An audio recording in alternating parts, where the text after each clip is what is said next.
강의 제목은 제가 이제 건강한 부부 생활이라고 잡았는데요. 우리가 이제 건강한 부부 생활이 뭘까요? 가장 중요한 것은 서로 사랑하고 서로 존중하는 정신적인 교감, 또 하나는 우리가 적절한 어떤 그 육체적인 교감이 있어야 정신적인 교감도 더 강해집니다. 그게 바로 부부의 이제 성생활인데요.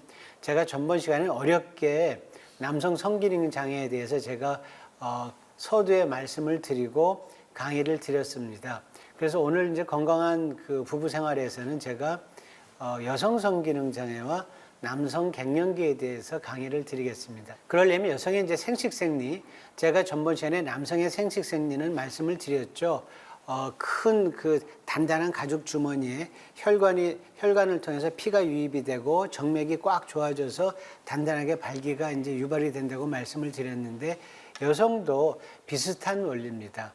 우리가 여러 가지 남성하고 마찬가지로 접촉이라든지 또 남편에 대한 사랑 또 생각 이런 것들에 의해서 그 성적인 흥분이 되면 남성의 성기하고 마찬가지로 음액하고 음순이 충혈이 되면서 거기서 이제 분비물이 분할이 됩니다. 참고로 우리 몸에는 상동기관이라는 게 있습니다. 남자와 여자가 있는데 우리가 갖고 있는 장기가 거의 비슷하죠.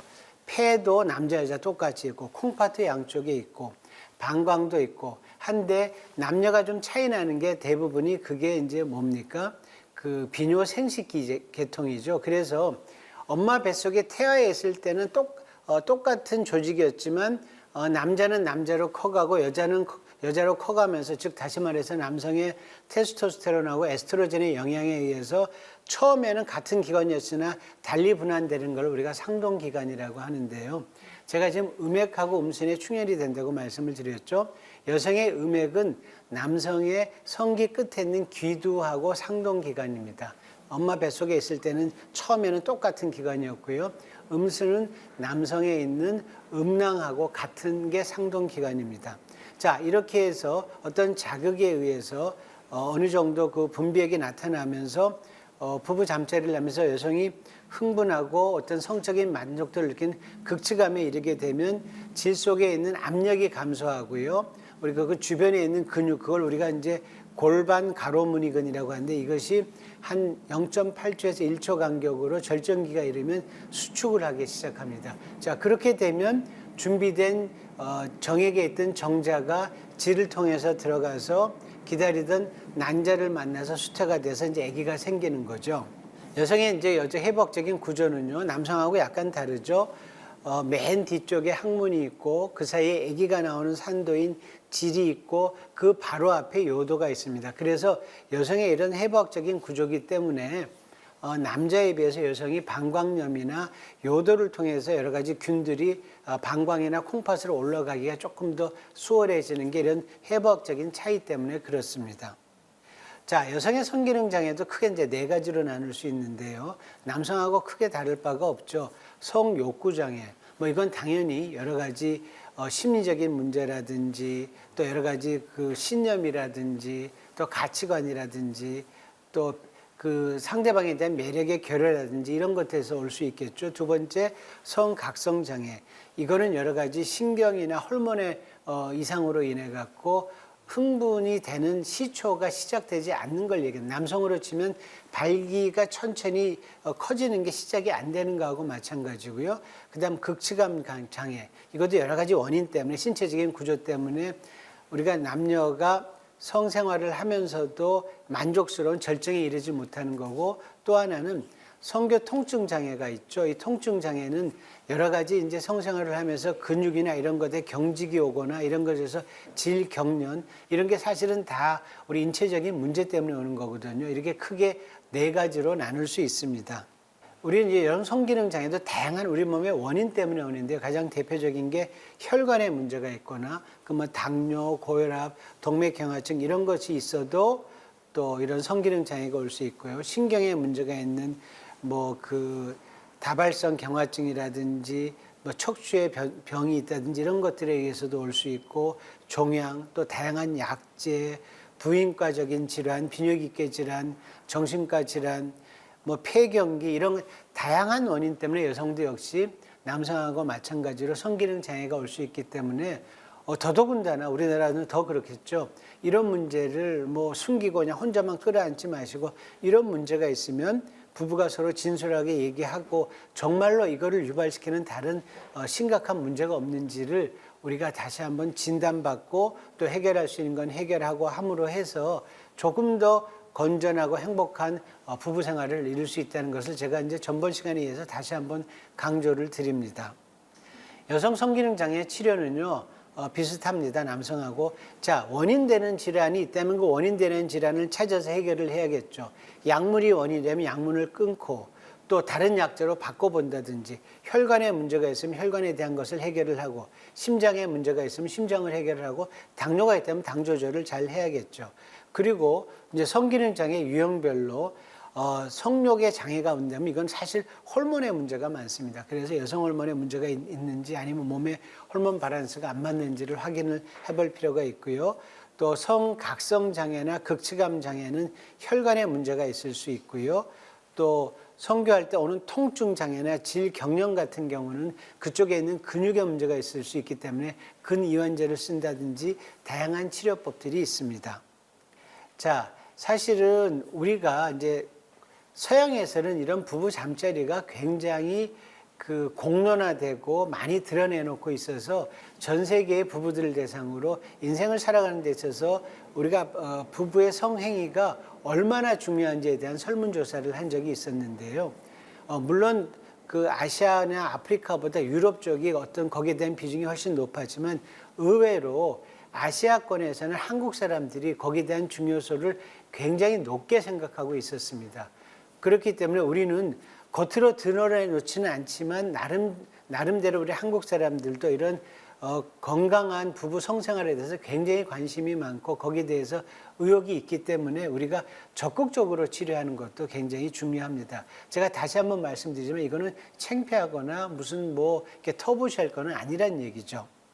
자, 그리고 또 하나 우리가 이제 노년이 되면 내가 마음은 있는데 뭐 남녀 다 부부가 마찬가지게 우리 부인의 건강이 우리 남편의 건강이 이거를 해결을 할 수 있겠나 우리 부부 잠자리를 뭐 심장에 문제는 없을까 그래서 의학적으로 이제 그런 거에 대한 척도가 있는데 여러분 한번 잘 들어보세요.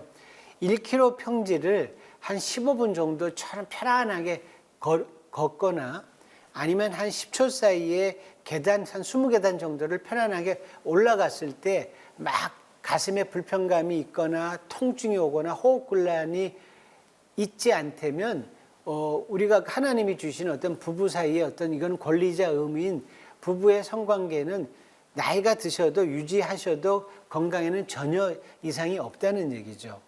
여러분 한번 그렇게 한번 걸어보세요. 손잡고 우리 한번 그 1km 한번 쭉 걸어봅시다. 대부분이 한 15분 사이에 편안하게 걷고 막 그렇게 가슴 통증 오거나 하는 경우는 없습니다. 근데 실제 이런 문제가 있는 분들은 심장 검사나 이런 검사를 해보셔야겠죠. 자, 짧게 제가 이제 여성 성기능 장애 말씀드렸고요. 그다음 남성 갱년기입니다. 남성 갱년기 뭐 요즘은 이제 많이 아시죠. 남성 호르몬 테스토스테론이 일정 수준 감소하면서 거기에 따르는 증상이 나타나는 것을 우리가 남성 갱년기라고 이제 정의하고요. 거기 증상이 어떻고 호르몬이 어떻게 되는지는 제가 차근차근 설명을 드리도록 하겠습니다.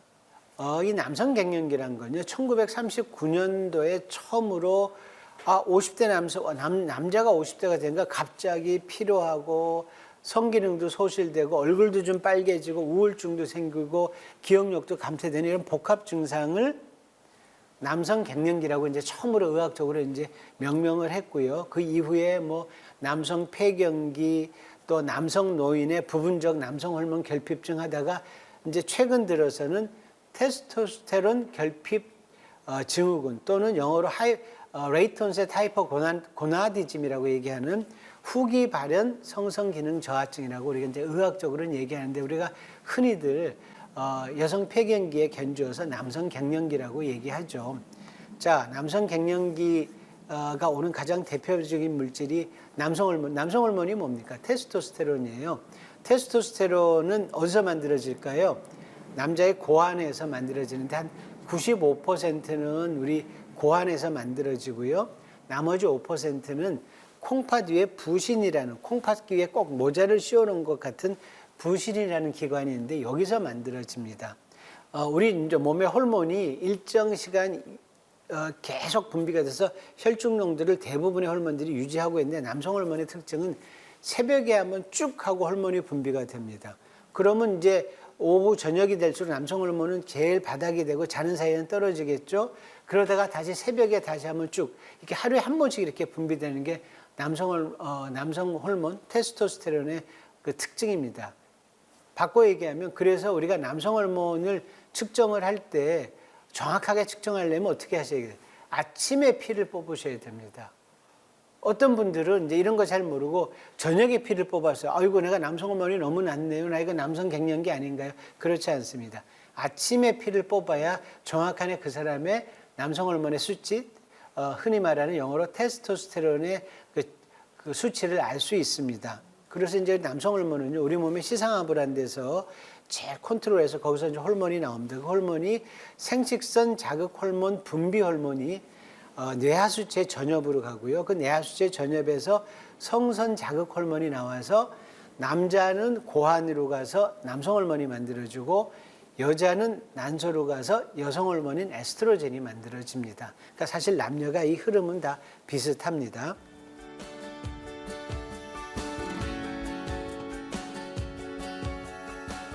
자, 남성 호르몬의 기능이 뭐겠습니까? 자, 우리가 이제 태어날 때 남성 호르몬이 있으면 남자로서 자꾸 성이 분화돼 가겠죠.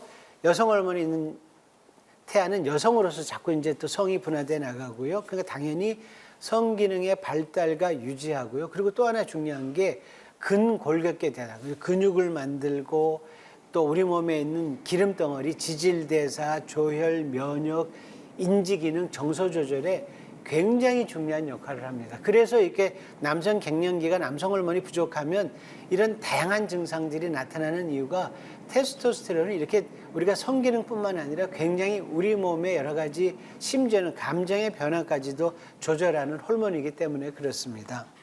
자, 성호르몬은요, 남녀 모두 사춘기 때 아주 피크를 달합니다. 여성은 그러다가 쭉 유지되다가 폐경기가 되면서 아래로 툭 떨어집니다. 그래서 여성은 누구나 다 폐경기가 오죠. 그런데 남자는 20대부터 피크 때부터 천천히 조금씩 떨어지니까 어느 순간 툭 떨어지는 건 없어요.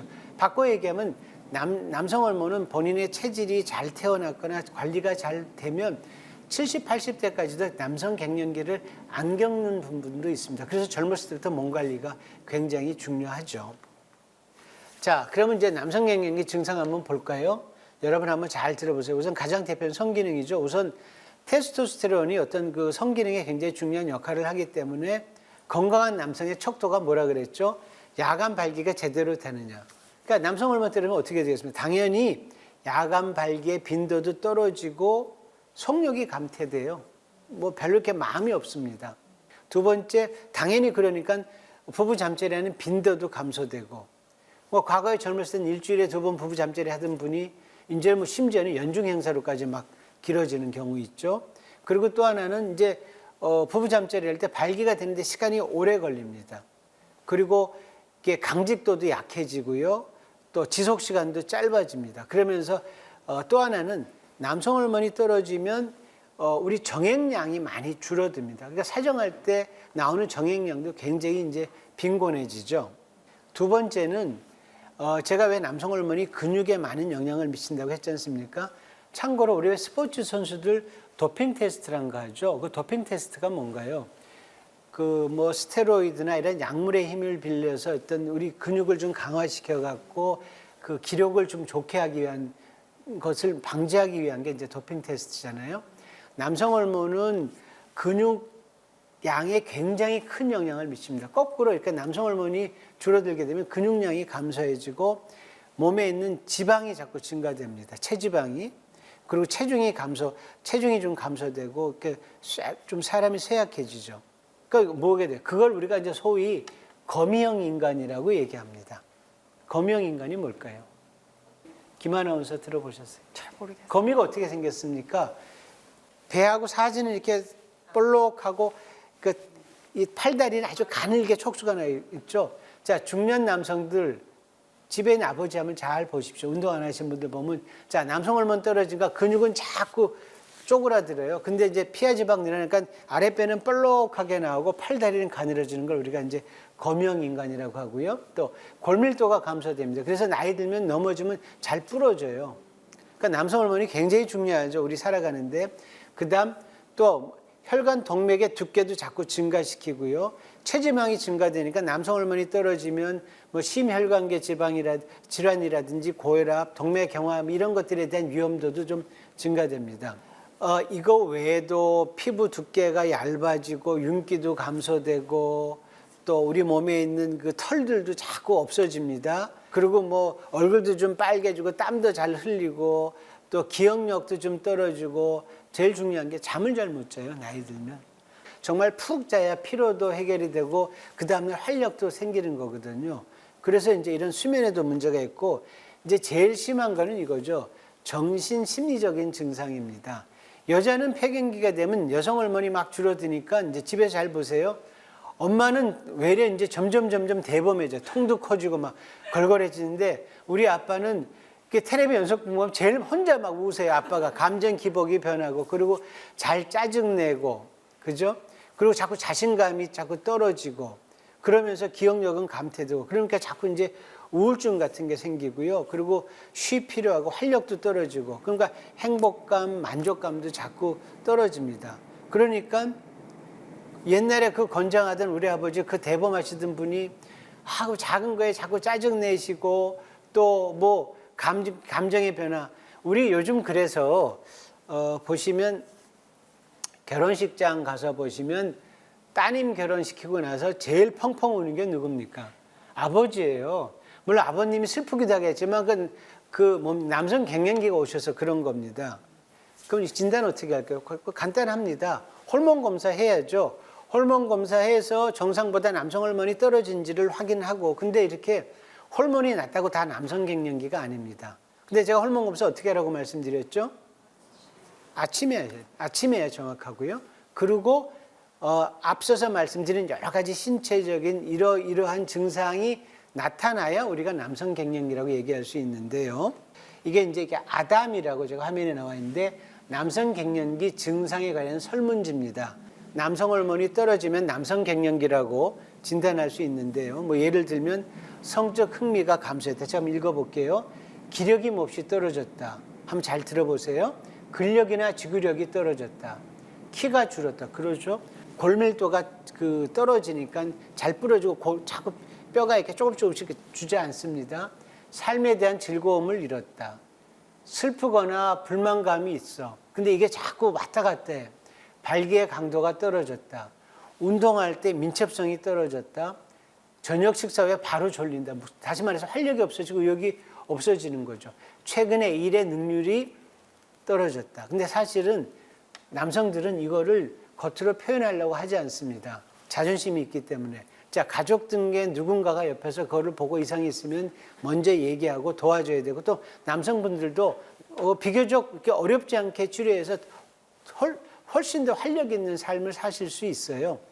남성 갱년기가 뭡니까? 남성 호르몬이 떨어져서 생기는 거니까 남성 호르몬을 보충해 주는 거죠. 근데 남성 호르몬을 이제 보충해 주는 방법이 굉장히 이제 여러 가지가 있을 수 있는데요. 첫 번째가 옛날부터 했던 게 먹는 약입니다. 근데 사실 초창기에 남성 호르몬 먹는 약은 간에 굉장히 큰 부작용이 있었어요. 그런데 최근에 이제 개발된 약들은 간 독성이 좀 적고 그 대신 이게 하나 불편한 점은 하루에 한 번을 먹던 자주 먹어야 되는 좀 단점이 있습니다. 그것 때문에 좀 소화불량도 올 수 있고요. 특히 남성 호르몬은요, 제가 나중에 이제 주의해서 말씀드리겠지만 비뇨기과 전문가와 상의해서 본인의 갖고 있는 현재의 질환이라든지 이런 것들을 다 고려해서 사용하셔야 됩니다. 그 다음에 이제 바르는 겁니다. 보통 아침에 일어나서 샤워하고 몸에 이렇게 바릅니다. 그러면 우리 생리 리듬하고 비슷합니다. 우리 남성 호르몬 아침에 쭉 하고 나오잖아요. 그러니까 아침에 이렇게 바르면 남성 호르몬이 쭉 올라갔다가 이게 흡수가 되면서 천천히 빠집니다. 그래서 매일 아침에 이제 발라야 되는데 바르는 것 자체가 좀 불편할 수는 있는데 비교적 굉장히 안전하고요. 근데 이거의 단점은 이제 몸에 바르기 때문에 피부 질환을 조금 유발할 수 있어요. 그 비용이 조금 비쌉니다. 그다음 이제 가장 오래되고 여러분이 가장 익숙한 게 주사입니다. 이건 정말 과거부터 있었는데요.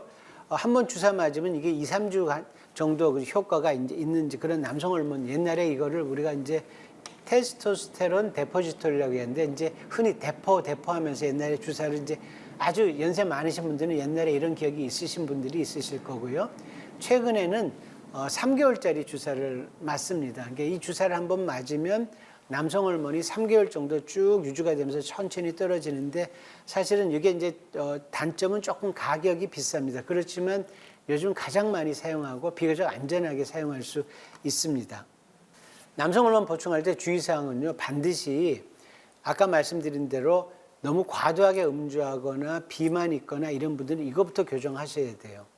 알코올 자체가 테스토스테론의 생산을 방해합니다. 또 이런 남성 호르몬을 쓰시는 분들은 스테로이드 같은 약제를 장기간 복용하는 것은 좀 위험합니다. 그리고 또 하나 제일 중요한 거는요. 전립선 암의 원인이 뭐라고 말씀드렸어요? 노화 남성 호르몬이라고 말씀드렸어요. 또 전립선 비대증의 원인도 노화하고 그 남성 호르몬이라고 말씀드려서 남성 호르몬을 보충할 때는요. 전립선 암의 위험이 있거나 전립선 암이 있는 사람들한테는 절대로 사용하면 안 됩니다. 그래서 이 남성 호르몬은 그냥 함부로 사용하는 게 아니고요. 반드시 비뇨기과과 전문의와 같이 사용하셔야 됩니다. 그리고 또 뭐 적혈구 정화증이 있다거나 밤에 잘 때 수면 무호흡증이 있는 사람들은 조금 조심스럽게 사용을 하셔야 됩니다.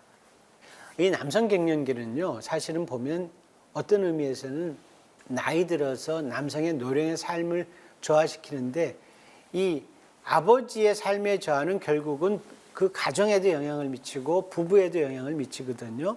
적절한 생활습관 교정 또 비교적 간단한 남성 호르몬 보충으로 아버지의 삶의 질이 회복됨으로 해서 정말 오늘의 제목인 건강한 부부생활, 건강한 사회생활을 이룰 수 있습니다. 오늘 강의는 여기까지 드리겠습니다. 고맙습니다. 네, 교수님 귀한 강연 잘 들었습니다. 네. 오늘 강연이 이영래 교수님과 함께하는 마지막 시간이었는데요. 저희는 이 시간을 통해서 조금은 낯설었던 비뇨의학과에 대해서 제대로 알아갈 수 있는 시간이었던 것 같습니다. 교수님은 강연하시면서 어떠셨나요? 예, 뭐 지금까지 시청해주신 시청자분들께 감사드리고요. 사실 우리 비뇨의학과가 생각보다 생활 주변에 많은 질환을 갖고 있는 과인데도 불구하고 조금 선입견으로 낯설어 하시는 분들에 대한 어떤 그 낯설음을 없애주는 시간이 되면 저는 감사하게 생각을 합니다. 네, 그런 시간이 됐던 것 같습니다. 끝으로 저희 백세인생 가족분들께 건강 관련해서 또 당부의 한 말씀 해주신다면 어떤 말씀 해주시겠어요? 아마 여러분들 뭐 제가 말씀 안 드려도 뭔 얘기 하겠구나 생각하실 거예요. 제가 여러 가지 질환 때 말씀드렸던 흡연의 폐해에 대해서 말씀을 드렸습니다. 금연 그리고 우리가 비만이 갖고 있는 여러 가지 문제점, 흡연과 비만 문제를 다시 한번 강조드리고 싶고요. 모든 질환은 용기를 내서 빨리 병원을 찾으셔서 조기 진단하는 게 빨리 우리의 삶의 질도 높일 수 있을 뿐더러 또 삶도 더 길게 연장할 수 있습니다. 네, 고맙습니다. 저희도 교수님께서 해주신 말씀들 잘 새기면서 살아가도록 하겠습니다. 네, 함께해 주신 백세인생 가족 여러분 고맙습니다. 오늘도 주님 안에서 승리하는 하루, 건강한 하루 보내시고요. 저희는 다음 이 시간에 찾아오도록 하겠습니다. 건강한 백세인생을 위하여! 이 프로그램은 여러분의 미디어 선교 후원으로 제작되었습니다. 선교는 사명, 후원은 동역. 당신도 복음을 전할 수 있습니다. 선교 후원 02-6333-1003번